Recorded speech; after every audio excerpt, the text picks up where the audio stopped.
Sierra Sands Board of Education. And I'm looking at the wrong sheet. We will start with a pledge led by Mr. Johnson. Ready, begin. I pledge allegiance to the flag of the United States of America and to the republic for which it stands, one nation, under God, indivisible, with liberty and justice for all.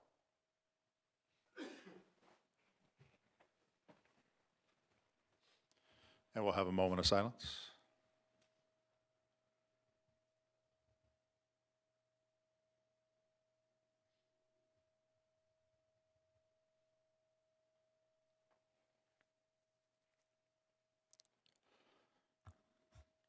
Thank you.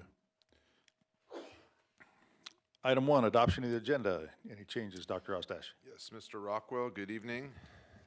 We have a few changes. I'd like to hear the concurrent agenda items 2.1 and 2.2 after regular item 8.8. And then the only other change I have is I'd like to pull item 10.1 from the agenda this evening, please.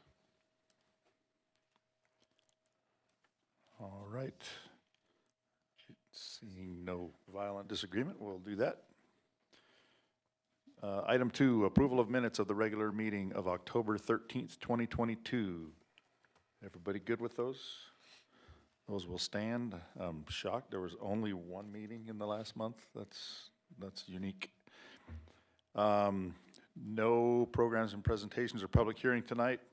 So we'll move to item 5.1. Current reports and communication. We will start with 5.1, number 1, student members report given by the most youthful member of our board, Mr. Ferris. For Murray Middle School, the dance back on the 28th and the corresponding costume day on Halloween were very spirited, one might say. Last week, students supported awareness of youth homelessness by wearing purple on Wednesday, and Thursday, students dressed to honor those who have served as veterans of our armed forces. The morning announcement included some music for students to recognize each branch's theme, and they were given an opportunity to stand to recognize their family service. At the beginning of the month, students participated in a powerful presentation brought by Rachel's Challenge. The organization talks about the goodness in the life of Rachel Scott, who was killed in the Columbine shooting, to propel students into creating purposefully positive impacts. 100 students were trained in the afternoon to help lead the efforts. In cultivating a sense of paying kindness forward, ASB is conducting a food drive to help local families in partnership with the Elks Lodge. PTSO fed teachers a delicious picnic-style lunch with sandwiches last month, and is conducting a beef jerky fundraiser to continue their partnership with our school. Their recent financial endeavors include repairing and purchasing musical instruments, and students' rewards like pizza with the principal. Also, Friday the 18th, Panda Express is donating 20% of their sales to Murray, so make sure to take a break from Thanksgiving cooking. Cross country and volleyball finished their season with a banquet and awards ceremonies this week, while basketball completed tryouts last week with practices already underway. Orchestra conducted their annual Scary Music concert for Halloween at BHS, and both the band and the orchestra are preparing for their winter concerts in December. Go Mustangs. For James Monroe Middle School, 'tis the season for giving thanks, and the James Monroe Tigers are quite thankful. We are thankful to our amazing team of teachers who are providing expert, direct instruction and intervention support on a daily basis. They truly go above and beyond to support their students, families, and each other. We are thankful for the support staff who have handled everything with a smile, ensuring the campus and families have what they need and the daily routines run smoothly. And we are thankful for our Tigers and their families. Each day they put their best foot forward, and it shows. Over the next few weeks, the finishing touches on our gym will be completed. It already looks like a new place with a fresh coat of paint on the walls. Volleyball and cross country finished up their season with some victories, and the basketball has started practicing. old school style on the outside courts. We have a new dance team that is looking forward to performing at the games, and they are putting in lots of time preparing now. Coming up in the next few weeks will be our annual spelling bee and winter masquerade ball. Everyone is looking forward to putting the semester in the books and starting fresh for a second semester in the new year. And at Mesquite High School, we have several successful Spirit Days in October, which include wearing pink for Cancer Awareness Day. We had our annual Halloween carnival with games such as pumpkin decorating, pie eating, and a cakewalk on the 28th. Students were invited to come in costume and were awarded prizes for the cutest, the scariest, and the funniest. ASB sold ghoulgrams to deliver to our students and staff, and all of the Mesquite staff dressed up as characters from The Wizard of Oz for the big day. In honor of Thanksgiving, we have a thankful tree up in the Media Center, and students are encouraged to write on leaves what they are thankful for this year. This Friday, we have a Thanksgiving feast for students and staff. The Spirit Day for this Friday is Flannel Friday to welcome in the cooler fall weather. We've had a busy month academically with 3 additional graduates, bringing our total for this year to 5. And at Sherman E. Burroughs High School, Burroughs has had a great time with the spooky October season and events like Scary Music Concert, Costume Day, and a Halloween door decorating contest. The winners of the door decorating contest were Metal Shop for their creative door and news writing, and AP Lit, tied for first in best all-around doors. The play, All My Sons, had a successful run over the course of 2 weekends. Restaurant careers, visual arts, orchestra, and stage band held Culture Fest, which included international cuisine, music and art, and celebration of cultures around the world. STEM Day was very informative with 65 scientists, engineers, and technicians from NAWCWD giving 13 presentations to STEM classes. Girls cross country won league, and both cross country and boys cross country got second. Eve Washburn and Zion Ortiz were awarded Runner of the Year. Tennis made it to the second round of playoffs, and volleyball went to the quarterfinals of playoffs. Moving into November, the 4th was our Your Cause Day, where students could dress up in support of a culture, favorite sports team, charity, grant-giving disease foundation, or club. And tomorrow is Anything But a Backpack Day. Students can bring various containers in place of a backpack as long as they fit under their desk, are school appropriate, and follow the dress code. Second quarter progress checks were submitted on the 4th at ASVAB. Results were out on November 2nd. Thanksgiving break is coming up, and November 24th to the 27th. We hope everyone has a relaxing break and a happy Thanksgiving so that we can all come back to school ready to work towards finals and winter break. Thank you for filling in, Mr. Ferris. For everybody's awareness, Ms. Safey has a wrestling event, which is why she wasn't here tonight. Takes us to item 2, reports from members of the board. Mr. Scott. Yeah, on October 24th, myself, a couple of the board members, and Dr. Ostash were able to attend the Kern County School Boards Association annual trustee dinner. And part of our time over there, we were able to tour the Kern High School District's CTE building. I can't even say it was a building because it was just huge. I forget how many total square foot they were at that site. But they've got a program. They actually have a program catalog because they've got 40 or slightly over 40 different programs. As we toured, it was actually amazing. They actually have a hospital wing inside there that was probably nicer than most hospitals I've ever seen. They had a fire station that was set up just like, Station 77, our local fire departments here, with all the apparatus and their own fire truck. I mean, that was just 2 of them. There was many more different programs there, but absolutely amazing, and it would be so nice to see some stuff like that. But if anybody wants to see their programs, I brought a copy back. Thank you, sir. Mr. Johnson.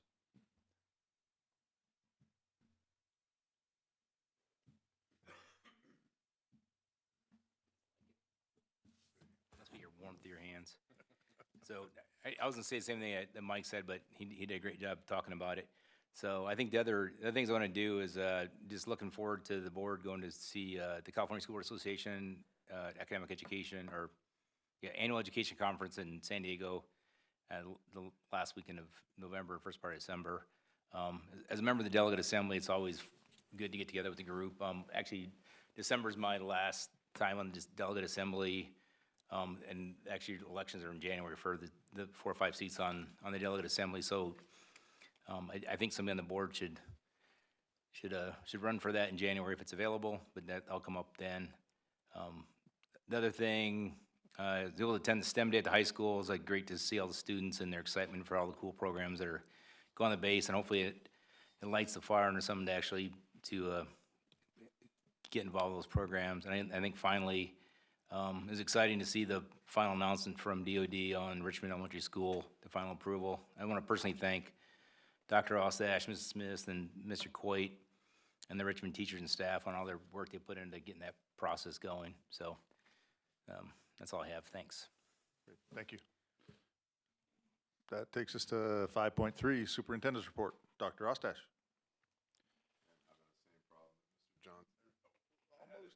There we go. Okay. Good evening, everyone.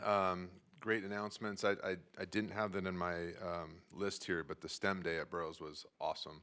We had, I misquoted it at some point, but I heard there were like as many as between like 60 and 80 researchers, scientists, technical technicians, and just, it was amazing. It was great to see all that. Okay, lots to cover here. So the month 2 enrollment for Sierra Sands was 5,081. Last year this time was 4,984. So we're up 97 students this time from last year. So that's a good trend, and that's good to hear.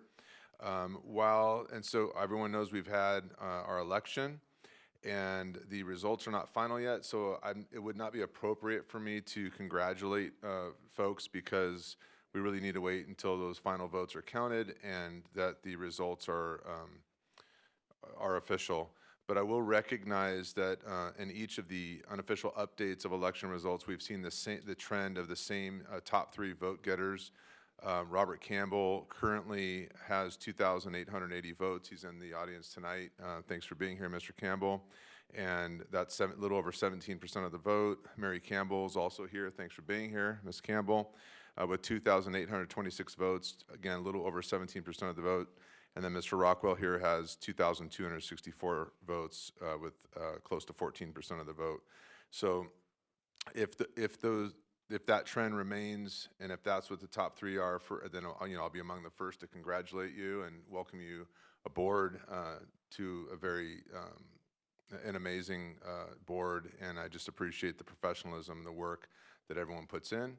And as we move forward, I'll look forward equally to doing the same thing with whomever is sitting up here on the dais. So I'm really looking forward to that. So best wishes to all in the race here, and let's see where those official results, what they yield. And then, like Mr. Johnson said, the Department of Defense did issue, we're really excited. Captain Vaughn is in the audience, and really appreciate all of the diligence, the insight and the energy and the professionalism that he and his team have really partnered with us and allowed us to be successful. It's really definitely a multi-agency effort.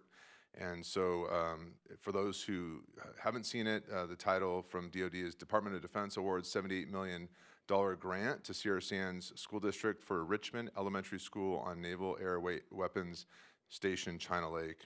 So I'll just read the first paragraph here. The Department of Defense announced today the award of $78,011,069 grant from the Office of Local Defense Community Cooperation to the Sierra Sands Unified School District to replace Richmond Elementary. And we're so gratified to be able to do that, to serve our students in a world-class and safe institution. And it's just a really exciting thing for us. We're also very grateful for Congressman McCarthy and his office and his team, as they always have our backs, and they're always, Mr. McCarthy and his team are always out in the front, advocating for China Lake and for Sierra Sands, and we really appreciate him and his team. Let's see, last week I held a superintendent's council meeting, as we do, I believe it's 5 times a year now, and we covered, and we got to vote in Heather Starnes as our parent president, and really appreciate her commitment. We covered a lot of items, elementary music. We talked about the Community Schools Partnership Program grant, which we'll be submitting in a couple weeks for a $200,000 planning grant. We talked about school safety and our CASP testing results. We talked about the California School Dashboard. We talked about cybersecurity. We talked about special education. And the one that I want to call out is we also talked about how the local control funding formula came in about 2013, and ever since then, it has been critically important that we collect 3 bits of information. Two of those are really easy. One is for those students who are English learners, and the other one is if a student is a foster youth, and those are easy to identify and to capture. The third one, which is essentially the most important to us because it's the biggest group of students and it's the hardest to capture, are those students who qualify for free or reduced lunch on the National School Lunch Program. And ever since universal meals came into play, sort of post-pandemic, any student who would like can get a free meal twice a day, irrespective of family income. So what that has done, it has diminished, in some cases, it's diminished motivation for families to remit either the lunch application or the household income verification form, which we have since I think the last 2 years moved to an electronic format on Rocket Scan.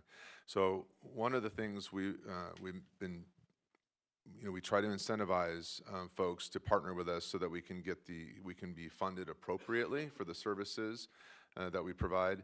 As we incentivized by saying, hey, if you turn this in, you'll be put into a lottery for a free Chromebook, because we have Chromebooks that we're able to donate due to them not being of any use for us anymore because of they're outdated for our ability to update them, so that we have the cybersecurity we need. So as of today, we have handed out 728 Chromebooks, obviously to 728 students, and it has been a really rewarding experience because we're putting instructional technology and tools into the hands of students so that we can close the gap on students who don't necessarily have those devices at home to do homework and to continue their learning. So we're pleased to be able to kind of bring a few things all together at once, is to incentivize and raise awareness for submitting the income verification, but also to put tools in students' hands. And that's been really rewarding, and we've gotten some great pictures we put on our Facebook, and parents and students have been extremely appreciative, and it's been a very rewarding experience. Speaking, But before you leave that topic, you mentioned that it's maybe more of a challenge to get that information as far as the free and reduced lunch and the income verification form. Can you once again kind of describe why that's important? Thank you, Mr. Rockwell. I actually, I'll highlight that I sent a parent square to all parents, families, guardians and I'll kind of show you that we have a one-page sheet that describes all of the additional services that serve all students as a result of getting the supplemental and concentration grant revenues. And those include items, I'm not going to list all of them, but they include items like funding our home-to-school transportation services. It's going to be what we use to fund the elementary music program and to sustain that program. We pay for our AVID program. We reduce class sizes in our math classrooms with this money. We have a full-time counselor at every elementary school.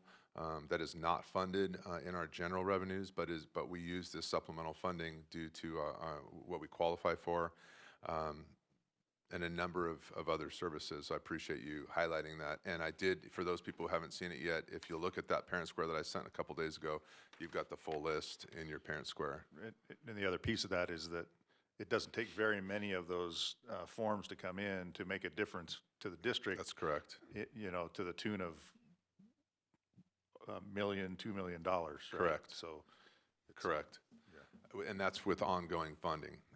And that's a key point to talk about ongoing funding, because my next item is to discuss some significant what's called block grants that have been included in this year's budget for all school districts. And two of them are the Arts, Music, and Instructional Materials Discretionary Block Grant. And for us, that's $3,062,098 to be spent through June 30, 2026. And then we also have another block grant. It's called the Learning Recovery Emergency Block Grant. And that's, for us in Sierra Sands, that's worth $6,118,411, and that's to be spent through June 30, 2028. And, but I want to highlight, so that's incredible. That's a tremendous amount of money to be used for really good things.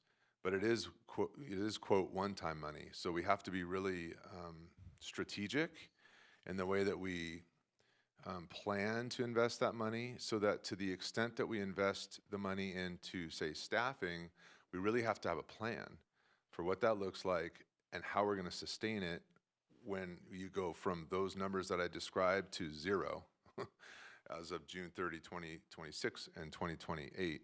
So that's a really critical piece. And so we have been meeting regularly to discuss those possible services and capital expenditures. So we plan to have a workshop in January with the board to share out the planning that we have made and really put some energy behind the planning. But we really want to invest the dollars through the whole duration of when you can spend it, but also to be really, you know, and to be impactful, but to be really fiscally sound. And on one hand, I think any of us would say this is great, and it is. On another hand, it does sort of put a unique challenge for school districts to really steward this money properly.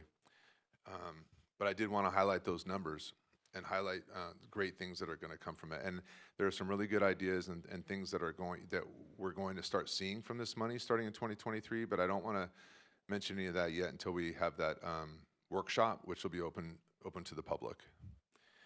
And close to the last thing, to pair that block grant funding, ironically, today there was a significant amount of news that came out of the state of California, and there was a budget forecast that California School Boards Association and a bunch of agencies published today. But there's a budget forecast that projects a $25 billion state deficit in 2023, or I need to make sure I understand, maybe this year. I'm trying to think. 2023, okay. What the Legislative Analyst Office, the LAO, is looking at is they're seeing current budget shortfalls, and you know, for the first time in a few years, well, certainly since the pandemic, and so they're looking at these budget shortfalls now, and they're projecting a $25 billion deficit in 2023 as they see this trend. So it's a really fascinating thing to watch. As we always do, we're going down in January to the School Services of California has an annual meeting to go over the first sort of unveiling of the governor's budget proposal. And we always invite leadership from our Desert Area Teachers Association, from California School Employees Association, Chapter 188, and Desert Area Guidance Association. We go down as a team, as a management and an association team, and we go down and we listen to these numbers. And so that'll be an important partnership for us to hear, because you hear on one hand this possibility of of a $25 billion deficit in 2023, but at the same time, they're talking about escalating the COLA to 8.73% for the 2023-2024 school year, up from, I think, the target had been around 5%. So you're seeing this escalation of a proposed COLA, which we haven't seen a COLA of 8%, I believe, since 1979 or something. And then at the same time, you're hearing about a $25 billion projected deficit. So it'll be an interest. I, of course, don't have any idea. I don't think anyone in this room has any idea how it'll actually eventuate. But I think we're talking about big dollars and critical dollars, and it'll be important that we work together as a team with our associations, with the board, and with district leadership to keep a very close eye on that so that we can make good decisions, maximize investments into our faculty and our staff and our students, while also being fiscally prudent and sustainable and sound. So I just wanted to highlight that. And of course, wish everyone a happy Thanksgiving, a safe Thanksgiving. And I know, based upon the fact that some of us have been substituting, I know several of us district administrators subbed at Murray Middle School this week. I'm sure the rest will be welcomed by our staff because even in the ranks of our leadership team, we have a few who aren't feeling so well, and I invited them to feel very comfortable to stay home and to rest and get through the next day. So happy Thanksgiving, everyone. Thank you. Thank you, Dr. Ostash. Takes us to number 4, report to the Board of Trustees by the Desert Area Teachers Association. Ms. Steichen, you're not going to do it? Nope. Okay. Seeing none, we'll go to item 5, report to the Board of Trustees by the California School Employees Association. I don't see anybody. Mrs. Steichen, you're not going to do this one either? Okay. All right. Let's see, that takes us to item 6, communications from the public. The board will provide time during the discussion of each agenda item for members of the public to comment. At this time, members of the public may address the board on an item not on the agenda. Comments should relate to items of public interest within the board's jurisdiction. The law prohibits the board from taking action on items not on the agenda. If appropriate, your comments will be referred to staff for response. When addressing the board, please state your name at the podium and limit your remarks to 3 minutes. In accordance with the board bylaws, the board will limit the total time for public input to 30 minutes. Those wishing to address the board beyond the 30-minute time limit may do so at the end of the scheduled meeting agenda. So we'll open public comment at 7:28.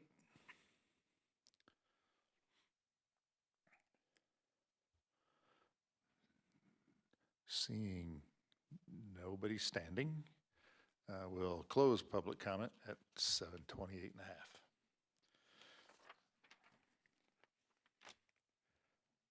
Takes us to,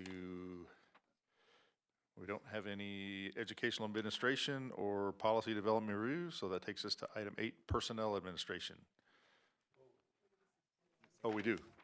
We do? Oh yeah, there it is. Under the fold, sorry. We do have educational administration.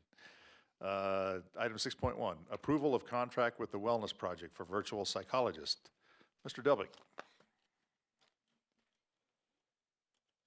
Thank you, President Rockwell, members of the board, community members, staff, and colleagues. This contract is an approval of a contract with the Wellness Project for virtual psychologists. According to state and federal laws, the regulations, school districts are required to assess students who have been referred for special education services in all areas related to the suspected disability. Assessments must be administered by trained and knowledgeable personnel. A student must be assessed when first referred for specific disability, then considered for reassessment at least once every 3 years after qualifying for special education. When a consent for an assessment plan is signed by the parent or guardian, the district has 60 days in which to complete the assessments and hold an IEP team meeting to discuss the student's eligibility. The current needs of the school district's special education department require the services of 4 full-time educational psychologists in order to meet compliance timelines. Current considerations, the district has an ongoing advertisement on EdJoin for an unfilled school psychologist position. While there have been a few viable applicants, they are either not willing to relocate or have received higher paying offers elsewhere. During the 2020-2021 school year, the district became behind in assessments of special needs students, resulting in a backlog of cases carrying over to the 21-22 school year. The goal this year is to complete the overdue cases and stay current with the 2022-23 school year assessments. The district has been contracting with Maximum Healthcare staff for teleservices of one licensed school psychologist since 2021. This psychologist has been working virtually to observe and assess students and attend IEP meetings. In November 2022, the psychologist left Maximum Healthcare staffing to form her own corporation, the Wellness Project. This psychologist has been very effective in working with Sierra Sands staff and students. The district would like to close out the contract with Maxim and open a one with the Wellness Project for her services. In addition, the contract with the Wellness Project would include the services of another telepsychologist for a period of 4 months, whose caseload would be the overdue psychoeducational assessments from the 21-22 school year, allowing the other psychologists to concentrate on keeping current with the 22-23 caseload. Financial implications of the estimated cost of the first one full-time unit of psychologist services is at $115 an hour, 40 hours a week from November 7th, 2022 through June 30th, 2023 for a total of 30 weeks, including what we call ESY, or that's our extended school year, and is not to exceed $138,000. This will come from the special education budget. The estimated cost of the second one full-time unit of psychologist service is $115 per hour, 40 hours a week from December 1st, 2022 to March 31st, 2023 for a total of 69 days, and it's not to exceed $63,480. This will come from the special education budget. It is recommended that the board approve the contract with the Wellness Project for the services of 2 school psychologists for the 22-23 school year. Move recommended action. Have a motion and a second. Any questions or comments from the board? Or from the public? Seeing none, we'll have a vote. All those in favor say aye. Aye. Any opposed? It's unanimous. Takes us to 8, Personnel Administration. Second. Got a motion and a second on 8.1 and 8.2. Any questions or comments? From the public? All those in favor say aye. Aye. Any opposed? That's unanimous as well. It takes us to item 8.3, Incentive for Early Notification of Retirement for 2022-23. Mr. Auld. President Rockwell, members of the board, Superintendent Ostash, staff, and community. For several years, the district has offered an incentive for early notification of retirement. In 2009, 2010, the board approved an increase in the incentive amount to $3,000 for each retiring certificated employee and $1,600 for each retiring classified employee who declared in writing prior to a specific date in January his or her intent to retire. This provided the district with valuable information in determining staffing needs for the upcoming school year. District would like to offer the incentive for early notification of retirement program for 2022-23 to assist with identification of staffing needs for the 23-24 school year. The district is proposing to continue with its offer from the last few years in the amount of $3,000 for certificated employees and $1,600 for classified employees to those employees who submit their written retirement notice no later than February 10th, 2023. The retirement window, effective date of retirement for this incentive is as follows. 1, certificated employees between June 1st, 2023 and August 1st, 2023. And 2, classified employees between February 1st, 2023 and August 1st, 2023. Employees must be eligible to retire under Cal STRS or Cal PERS in order to receive this incentive. All employees eligible to retire will receive the letter via district email during the week of December 19th from the Human Resources Department describing the early notification of retirement incentive program. I'd like to emphasize that this is not a proposed incentive for retiring. It's actually just an incentive to let the district know if someone is on their own determining that they should retire, that they will retire. Given the statewide shortage of highly qualified teachers, we would prefer to keep all of our teachers. However, the proposed incentive is merely focused on obtaining early notification by eligible employees of their personal decision to retire. Since the district plans to recruit new teachers from March to May, it will be extremely valuable to the process of hiring the best and brightest with the knowledge of what positions will be vacant due to retirement. Without an incentive to notify early, the district anticipates the probability that eligible employees may notify the district of their decision to retire as late as June, which would negatively impact our ability to recruit new teachers in the spring. Financial implication. Last year, the district paid 7 classified notification incentives and 7 certificated notifications for a total cost of $32,200. The exact fiscal impact is unknown, but it is projected that it will have a similar number of employees who take the early notification incentive as last year. Most important for the district are the benefits associated with management of staffing in the current statewide environment in which districts are experiencing shortages of qualified applicants. It is the superintendent's recommendation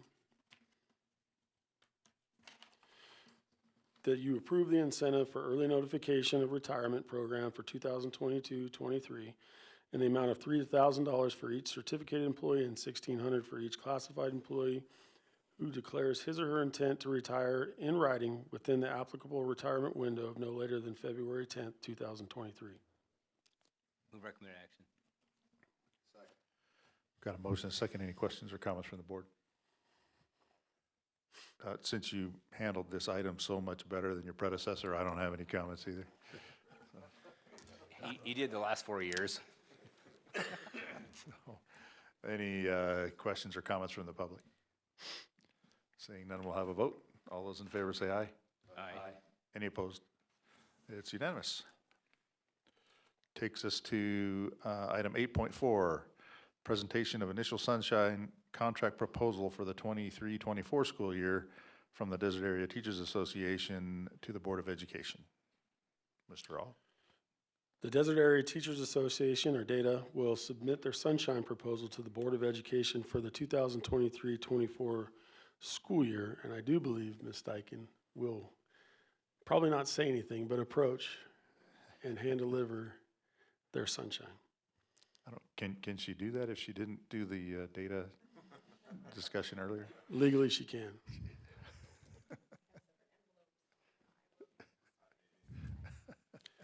Thank you. We probably. Thank you.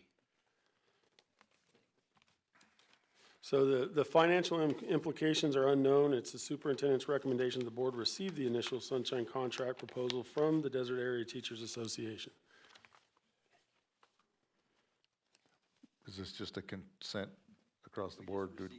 Yeah, I think we did receive it, so I think we've agreed to receive it.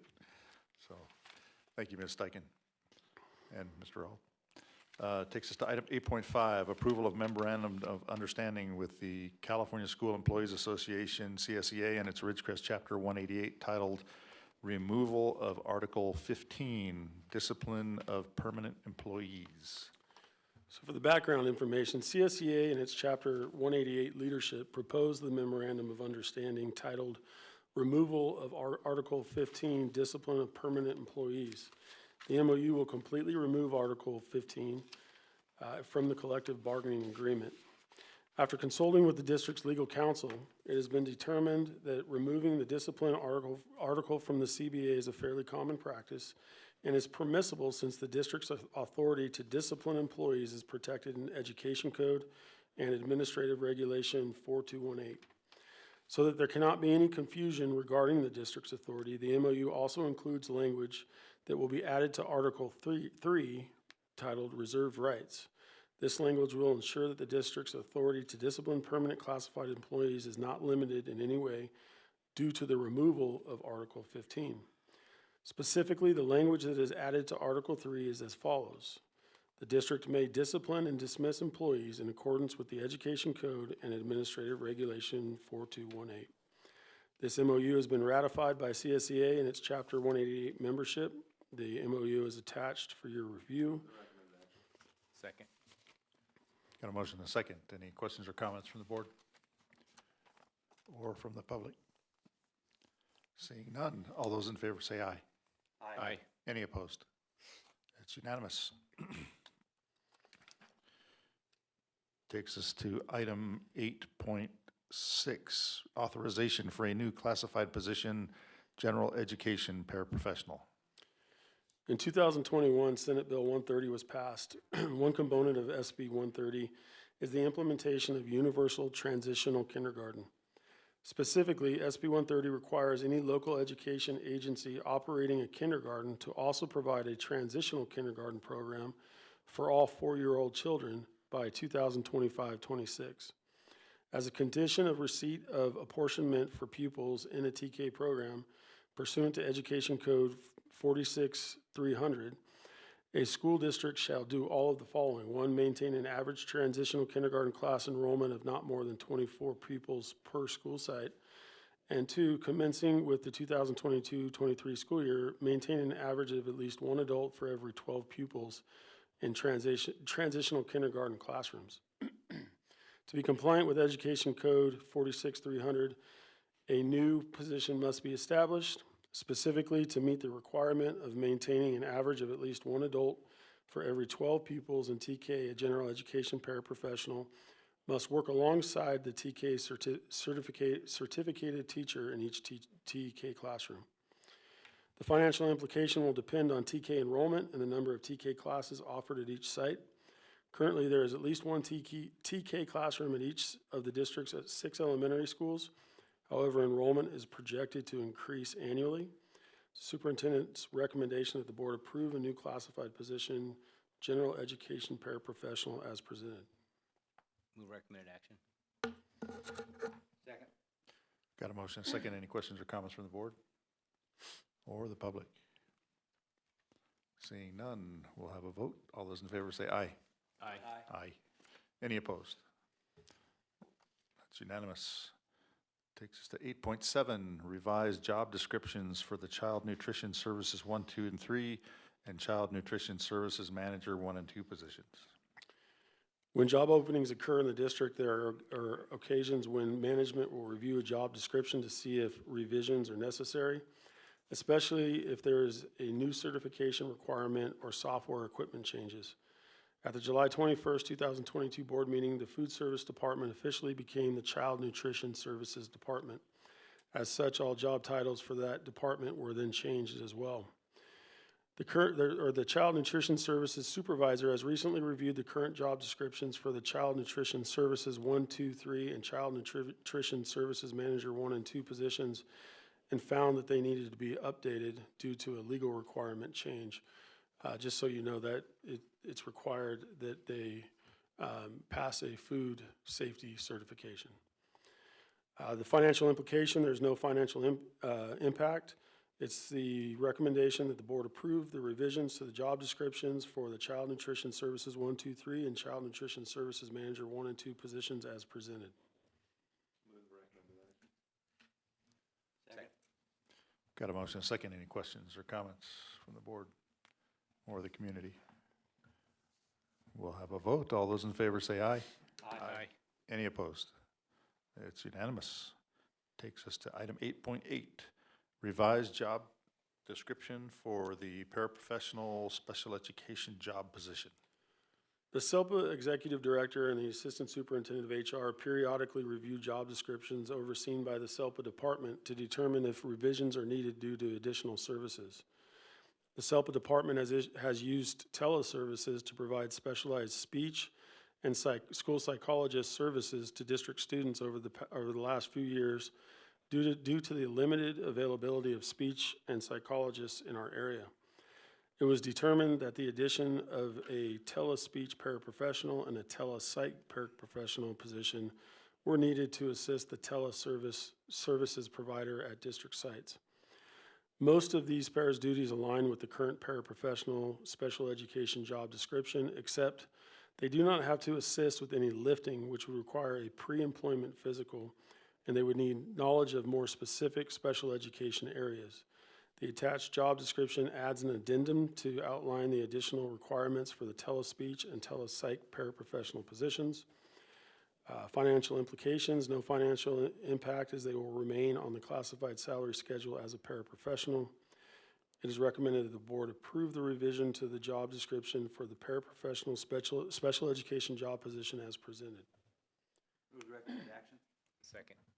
We have a motion and a second. Any questions or comments from the board or the community?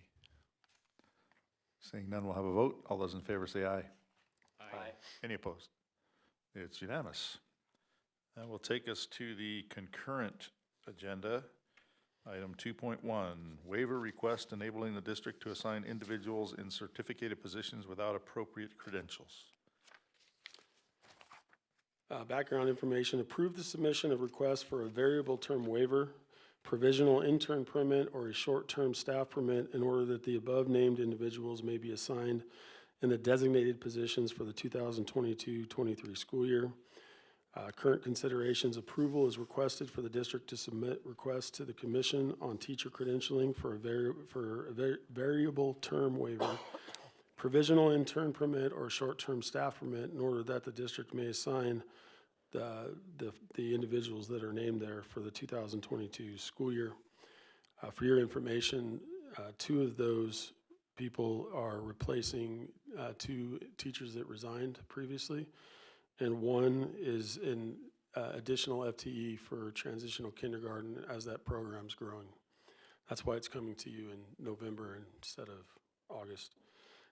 There are no financial implications. It is recommended that you approve the submission of the waivers and interim permits in order that the above-named individuals may be assigned in the designated positions for the 2022-23 school year. Move recommended action. Second. Got a motion and a second. Questions or comments on this one? All right, all those in favor say aye. Aye. Any opposed? It's unanimous.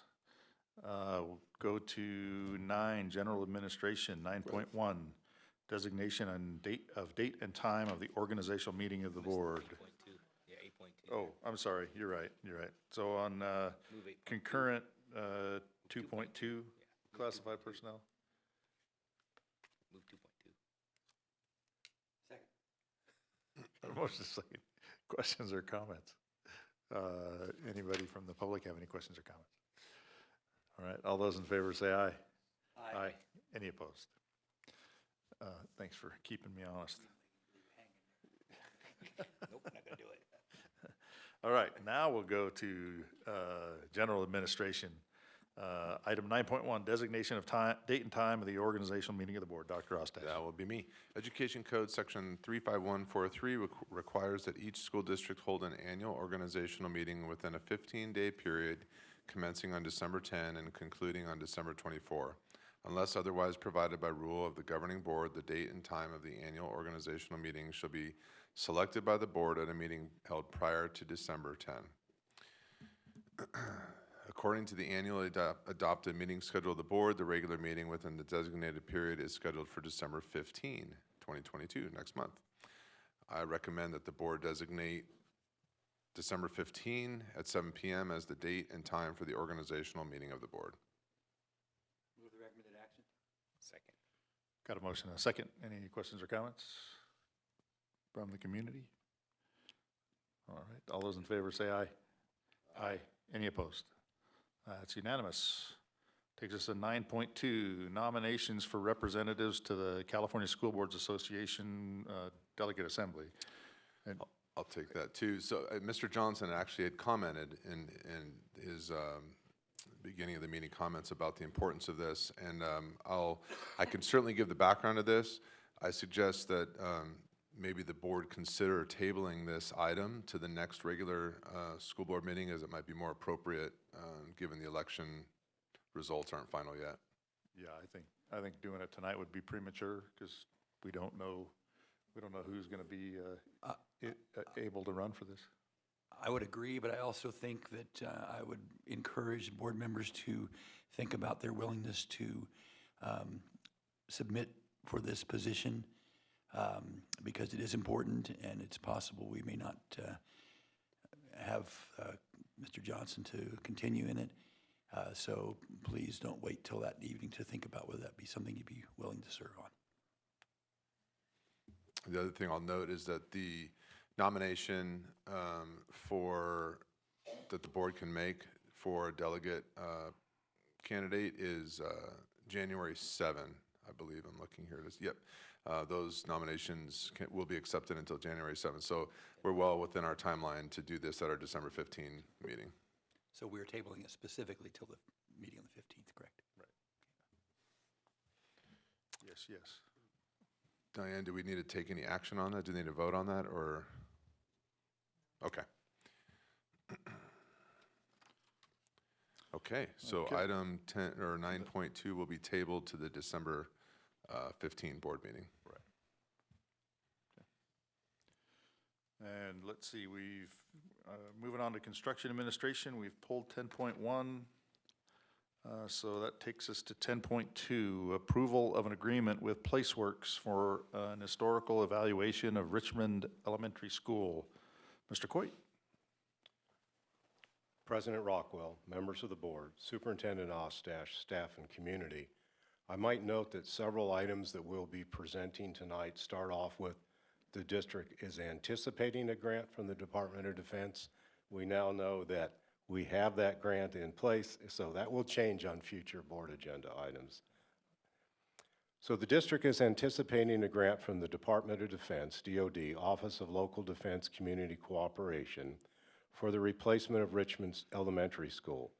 To obtain approval to demolish the existing campus, it is necessary to comply with Section 106 of the National Historic Preservation Act under the National Environmental Policy Act. Section 106 requires that the district conduct a historical evaluation of the buildings and determine if the architecture is of historical significance. If the building is deemed of historical significance, a mitigation plan will be developed. On July 11, 2019, the board approved an agreement with PlaceWorks for the environmental services associated with the Richmond project. Current considerations, the district requested a proposal from PlaceWorks for the historical evaluation of the Richmond site. Financial implications, the price quoted for services by PlaceWorks is $22,032.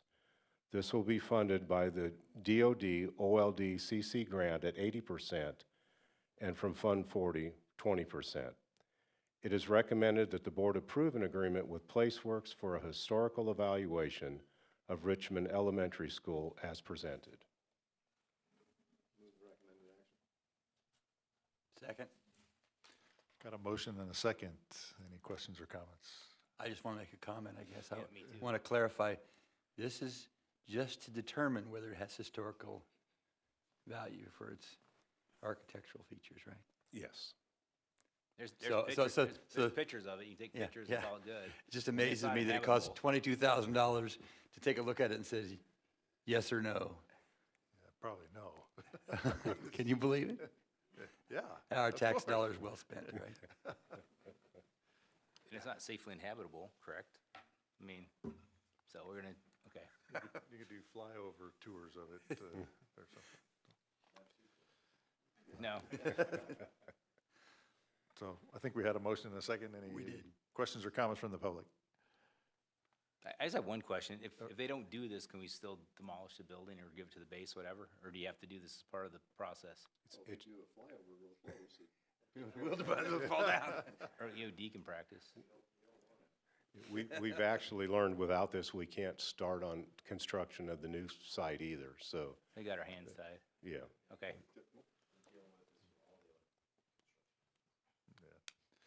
Yeah, it's fun. All right. Yeah, I'm not saying it's your fault. It just amazes me. Well, you're paying most of the bill, so. All right. A motion second. Yeah, we do have a motion and a second. Did we ask for questions or comments from the public? Seeing none, we will vote. One of those begrudgingly, all those in favor? Aye. Aye. Any opposed? Begrudgingly unanimous. All right, takes us to 10.3, approval to enter into an agreement with Asbestos Services, Inc. for removal and disposal of asbestos-containing materials in the BHS pack. I just can't believe that we have anything left to do in the pack. Exactly. On March 11th, 2021, the board approved Resolution 25, 2021, making required findings and authorizing the implementation of the design-build project method for the HVAC replacement at 4 schools and control system upgrades and air handler repairs at the Burroughs High School Performing Arts Center, and issuance of a request for qualifications for vendors interested in bidding on the project. West Coast Air Inc. was selected as the most qualified bidder.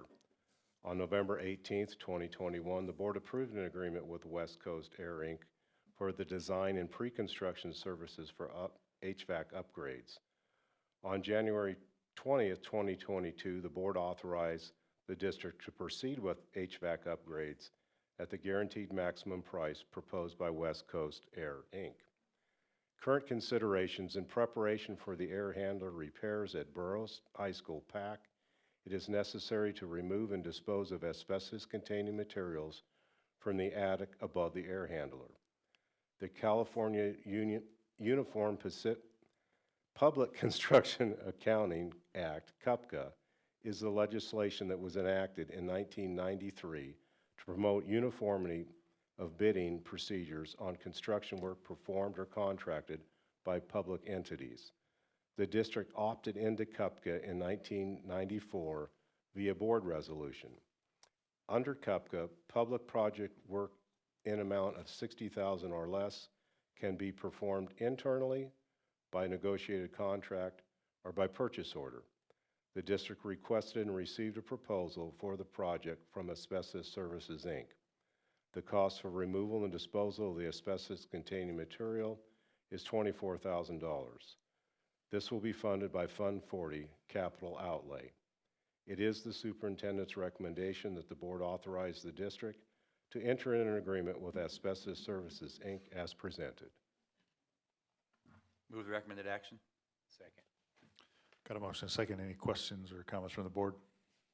Guys, where is it? Where is this air handler? I mean, literally in the pack, we've done everything in there between the ceilings and, I mean, is it? There's air handler, if you're familiar with the entrance of the PAC where the ticket booth is, above that. there's another set of mechanical equipment above the custodial room in the ticket booth. And there's 3 units up in there, and that, we've not touched that area. So in all the other work, we didn't do any abatement. That's the only thing we didn't touch. Yeah, that was it. So now we have to upgrade the bathrooms to AD compliant too while we're in there and touching stuff? No, that's for another day, I think. Yeah, okay. Any other questions or comments from the board or from the public? We will then have a vote. All those in favor say aye. Aye. Any opposed? That's unanimous. Takes us to item 10.4, approval of payment to Melis Modular Buildings, Inc. for materials for the DoD OLDCC Richmond Elementary School Replacement Project. The district is anticipating a grant from the Department of Defense Office of Local Defense Community Cooperation for the replacement of Richmond Elementary School. On March 10th, 2022, the board approved an agreement with Melis Modular Buildings, Inc. for the permanent modular portion of the project. On March 14th, 2022, the district issued a notice of intent to award and authorization to proceed with design. Due to potential supply chain issues and cost escalation, Melis authorized the electrical subcontractor to purchase materials for the project once the NOI was received. Current considerations. The electrical subcontractor, Brockman Woody, is requesting that Melis pay them for the materials that have been purchased for the project.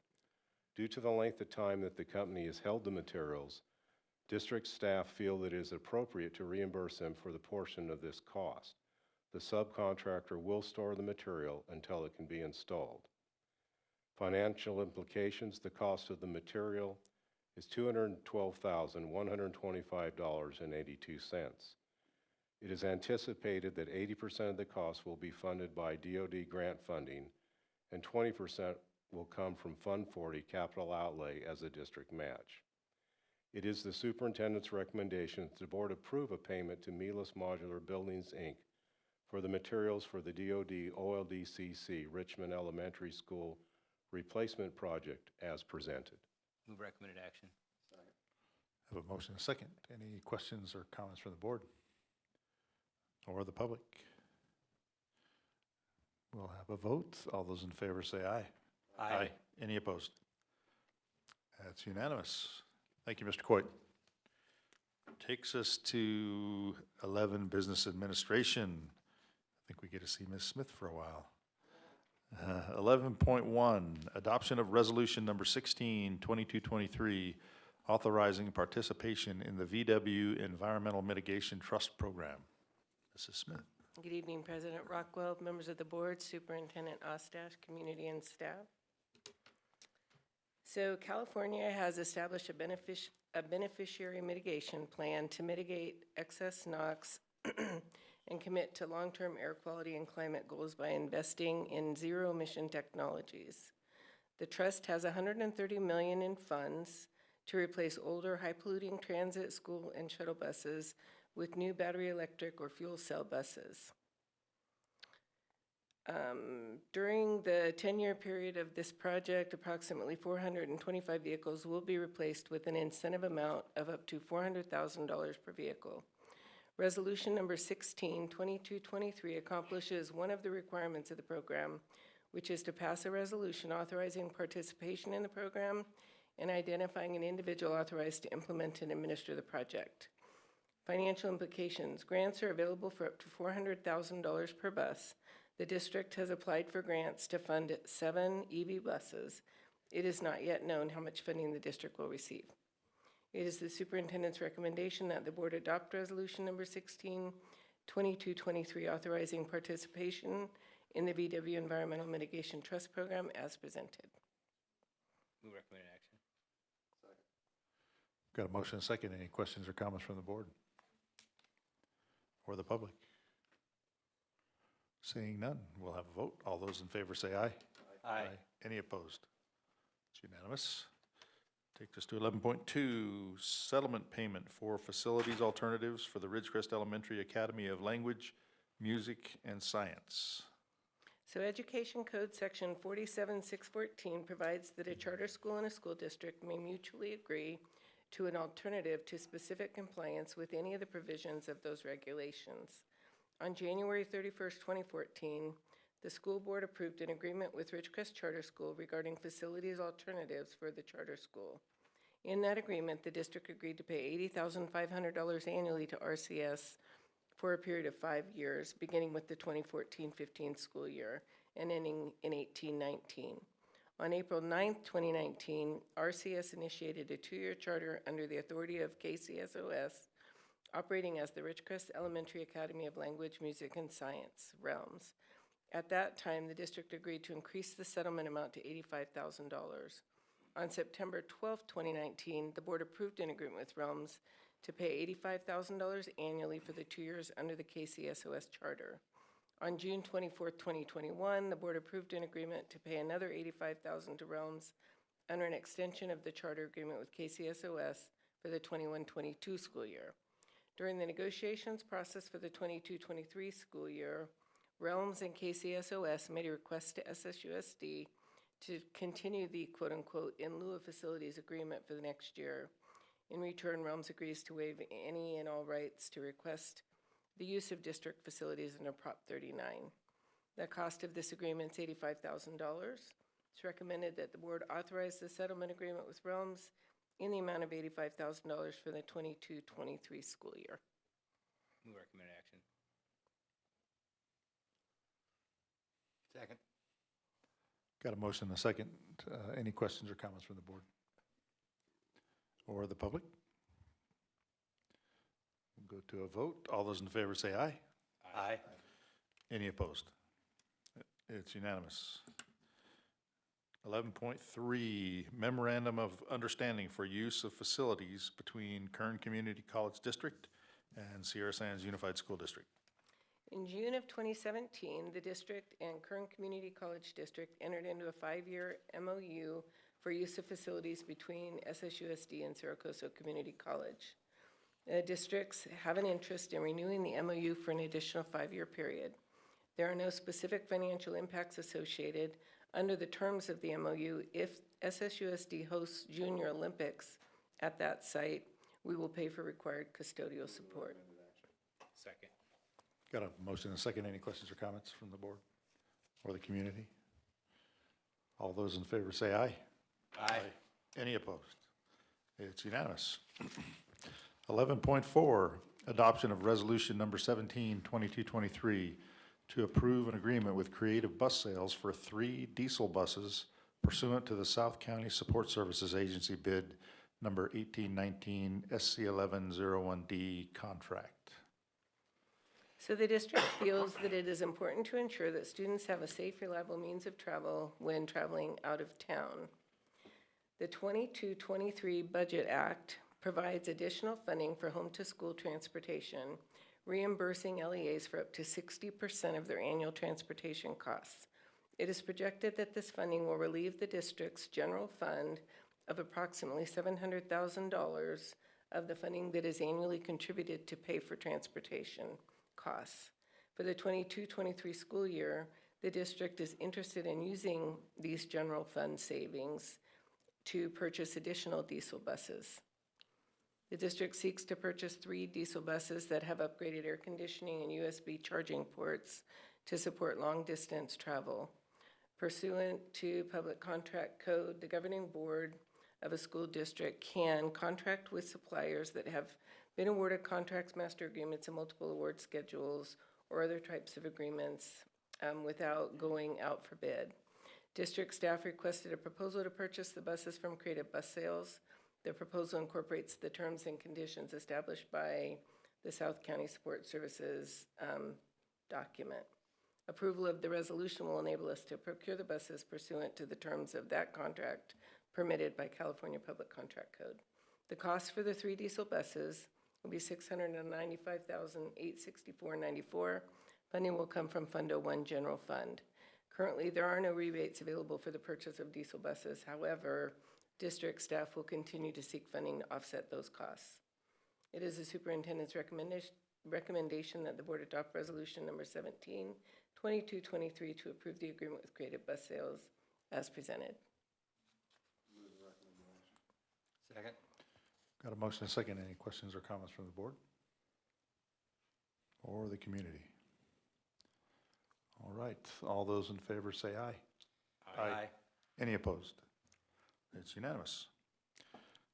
Takes us to item 5, adoption of resolution number 18, 2223 to approve an agreement with Creative Bus Sales for 6 electric buses pursuant to the South County Support Services Agency bid 1819 SC1101D contract. So on August 18, 2022, the board approved resolution number 42223 authorizing participation in the California Air Resources Board grant program. The district has been approved for $2,339,816,000 in grant funding toward the purchase of these electric buses. Same background as the other one in terms of we're allowed to use basically a multiple award schedule to buy without competitive bidding. And we received a quote from Creative Bus Sales for the 6 buses. The cost to the district for these buses will be $31,000.52. Funding will come from general fund.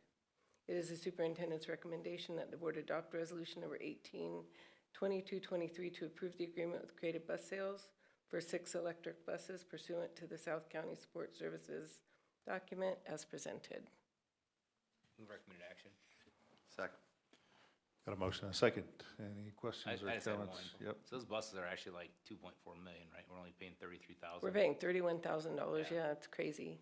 Yeah, can we get like 5 more and sell them? So we're Some for thinking, $300K to somebody else. we're thinking that VW one will be comparable because it offers up to $400,000 per bus. Wow. And so we actually had an opportunity to receive grant funding that would have required the district to meet $190,000 per bus for 2 electric buses, and we decided to wait and see if we qualify for this one rather than that. So it's a really great grant program. Awesome. No, and I just wanted to thank you and your staff, because it's very rare that we pay full price for a bus. I mean, every time you're up here, you're talking about, air quality, this, grants there. So I know you guys put forth a lot of effort, and it's truly appreciated. Do we have to send VW a thank you card, or what? I don't think so, but I think VW didn't probably do this willingly. I don't know how that played out, I'm sure this but, is their diesel settlement. yeah. So I do have a question. How is this looking for timing for this coming together as far as our charging stations and actual delivery of buses and that kind of thing? So we actually have a couple electric vehicles already, and we've managed to use temporary charge stations for those. We will be getting ready, how's it going? I'll let Randy talk to that, because he's more on. The parking lot's torn up over there, Yeah, so. we're Some digging going on over there. Yeah, there's some conduit sticking out of the ground. Yeah, again, happy to report, if you want to go back behind SVC, that conduits are in the ground, transformer pad is in place, and SCE has just about completed their work. They have to do some patch back, and then, of course, back order on the transformer and the gear, as much electrical equipment is these days. They're anticipating around January finishing their installation, and we plan to concurrently, once we break ground and mobilize for Richmond, we'll have Colombo Construction as the CM on this project to do our portion, which will be the resurfacing and the fencing and lighting for the project. So after it seemed like many months of nothing happening, yes, we're moving along now. And it was very interesting because we had to have 2 permits with the county. Edison had one and we had the other, and that just seemed to take a long time to get those permits where we could actually do anything. But we're approved and we're moving along now. And how does that correlate with the timing of when we think we might actually get these buses? So Creative Bus Sales has been pretty fast in terms of delivering. It'll probably be March by the time we get, So pretty good no fit. sooner than March to have the buses, I wouldn't expect, but, So pretty good fit for timing there. yeah. Very nice. It'd be nice if Captain Vaughn could help you expedite those transformers, but I don't think he has that ability.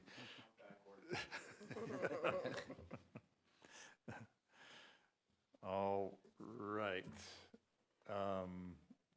We need to vote on this. Any other questions or comments from the public? Seeing none. All those in favor say aye. Aye. Aye. Any opposed? It's unanimous. Takes us to 11.6, approval of revisions to Administrative Regulation 3350, travel expenses. So district staff reviewed travel expense reimbursement policies for 10 California districts, reviewed a sample of district travel claims from 2021 to analyze the financial impact of reimbursement in actual versus per diem, and reviewed the sample policy from the California School Board Association Policy Service. On September 7, 2022, the board met in a workshop session to discuss the review and the findings. The proposed revisions reflect recommended changes to current district practices. The proposed revisions change district reimbursement policy from actual with receipts to a per diem basis using the Government Services Agency approved rates for a specific location with no receipt required.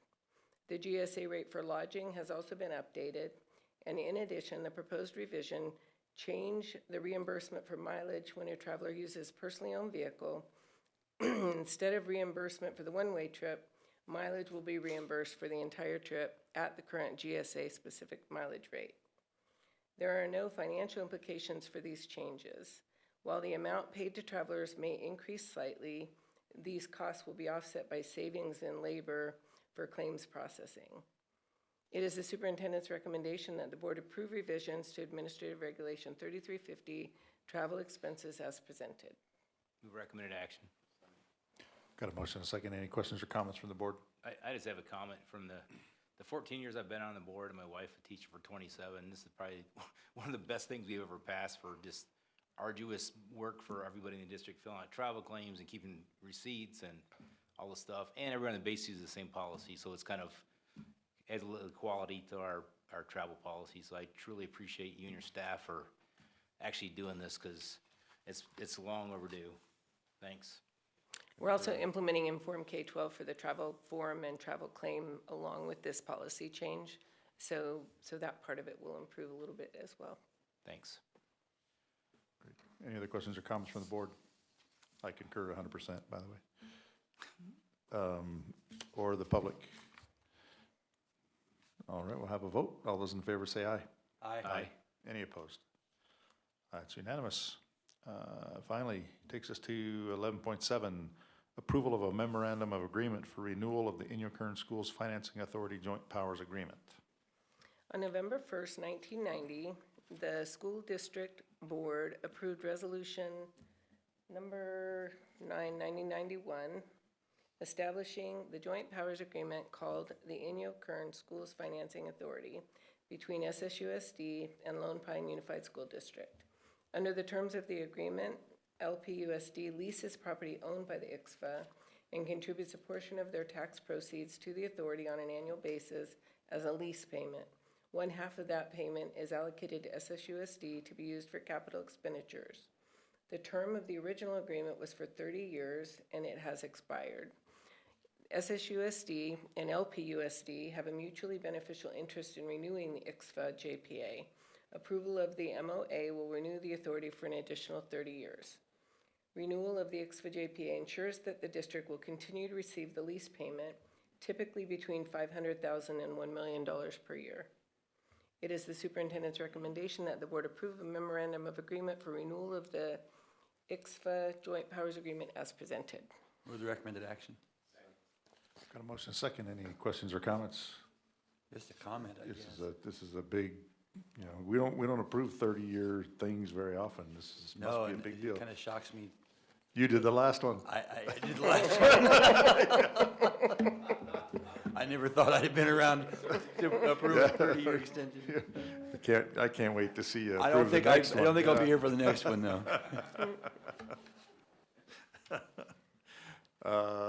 All right. Any other questions or comments from the board or the community? Seeing none, we'll have a vote. All those in favor say aye. Aye. Any opposed? It's unanimous.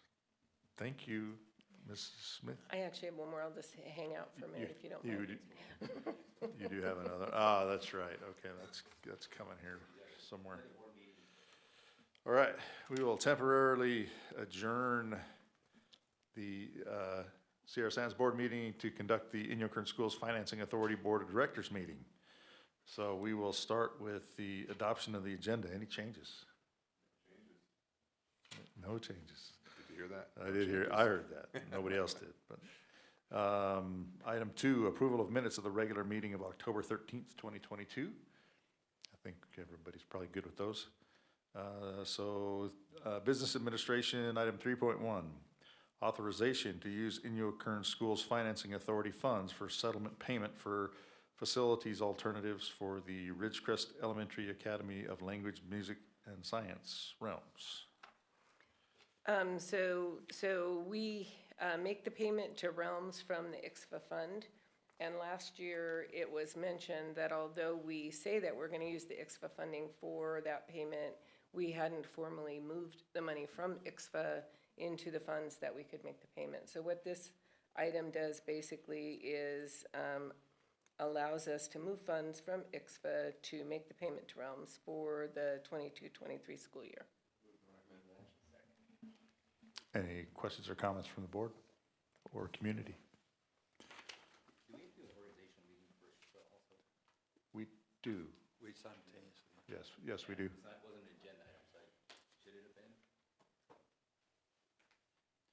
Well, Certainly, but the law specifically identifies that we have to identify it at this meeting. For the board meeting. Regular board meeting. Right. It does not, we don't have to identify it because it's a different, but we do have to agendize it next time. yeah, Yep. yeah.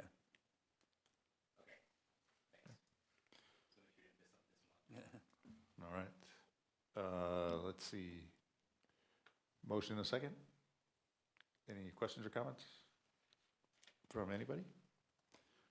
All those in favor say aye. Aye. Any opposed? That's unanimous. We will adjourn the Board of Directors meeting of the Indian Current Schools Financing Authority, go back into the board meeting for the Sierra Sands Unified School District, and move to item 13, consent calendar. Second. Got a motion second on the consent calendar. Any questions or comments on any of that? All those in favor say aye. Aye. Aye. Any opposed? It's unanimous. Item 14, future agenda. Nobody's jumping up and down. Just a thought I had, and I don't know if it really is a future agenda item, but while I don't think it's clear who the 3 board members will be out of this election yet, seems pretty clear to me that we'll have at least a couple new board members. So somehow, some way, I think we ought to take a good look at the Masters in Governance program for the entire board at an appropriate time. Might make sense to let the new board members get their legs under them first and then go do that. But we've talked about it before, and I think we need to make sure we keep it on our radar. I would agree. I have to give some thought to that kind of thing too, and I think maybe after, I would say probably after a year of the initial trainings that we received, then maybe a little more ready to go into a Masters in Governance program. But something else, though, I think I'd like to consider sooner rather than later, maybe on the next agenda, would be whether or not the board has interest in sending someone to the federal lobbying effort, Coast to Coast by CSBA. I think it's an important lobbying effort, especially since NSBA we're no longer a member of NSBA. So I would hope people are thinking about if that might be something they're interested in doing, and whether the board wants to sponsor that representation. Do you have off the top of your head when that event is? I believe it's in April. And it's on a first come, first serve, so if we want to be involved, we ought to act fairly soon. Okay. So is there concurrence that maybe that ought to be on the December agenda? I would think that. Yeah. Okay. December agenda item, please. Okay. Anything I else? just have one more thing. And the new board members that are being elected, if you're going to the AEC at CSBA, I recommend going to the new board member training the day before AEC starts, so you start off right, because if not, you're gonna be behind before you get going. So I recommend, if you're gonna be a new board member, go to the new board training, and that way you learn the Brown Act and all other things that can get you and the board in trouble if you don't follow them. So it's a good way to learn. Thanks. I actually appreciate you mentioning that, Mr. Johnson, and that has actually already been set up. Okay. So I just wanted to affirm that I agree that that's important. Okay. Anything else? We went from 0 to a bunch pretty fast on that. Let's see, that takes us to item 15, adjournment. The next regular meeting of the Board of Education will be December 15th, 2022. It'll be an exciting one. You guys have a great night. Thanks for coming.